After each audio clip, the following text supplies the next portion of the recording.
In for Robin Meade. We're covering breaking news this morning. Two kidnapped sisters rescued from a wooded area of Mississippi have an emotional reunion with their father to look forward to. 12-year-old Alexandria and 8-year-old Kylea Bain have been through so much. Their mom and sister are dead. We don't know what they witnessed yet, but their alleged captor killed himself. Their father, during all of this, has been waiting for this horrible ordeal. And we just learned this morning that the girls are now out of the hospital. CNN's Martin Savage joins us from Alpine, Mississippi. Martin, thanks for being here. Do we know yet when the girls might finally be reunited with their dad?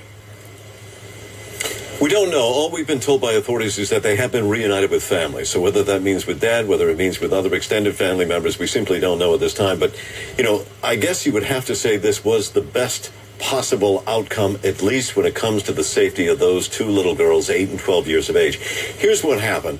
At about 5:30 last night, authorities got a tip that just on this road, about 100 yards in a wooded area, Adam Mays was spotted by somebody. Well, it turns out that there was a SWAT team made up of state officials that was located not that far away. 31 members. They were divided into two teams. They approached the wooded area from two different directions.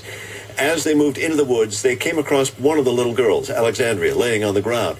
And then they saw Adam Mays. Mays reportedly at that point jumped up, pulled a gun from his waistband, put it to his head, and pulled the trigger.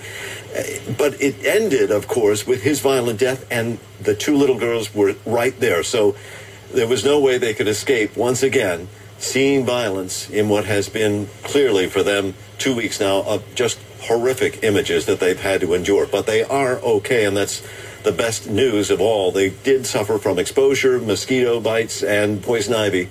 They went to the hospital, but since they've been released, it was clear that physically they did not suffer that severely. Mentally, that's still to be determined. It's just disturbing to think what they've been through. I mean, possibly in the car, too, it sounds like, with their mom, her dead body, and their older sisters. But are we hearing yet about how authorities found the girls? I'm just curious about that. Well, what we're hearing it was a tip, and this is clearly what they knew it was going to happen. Two things that are very interesting.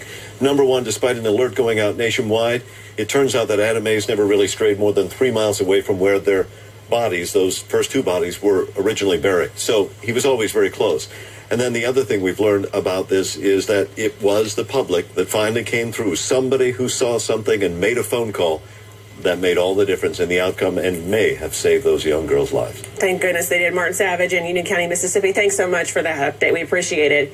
We are getting details now about that double agent who infiltrated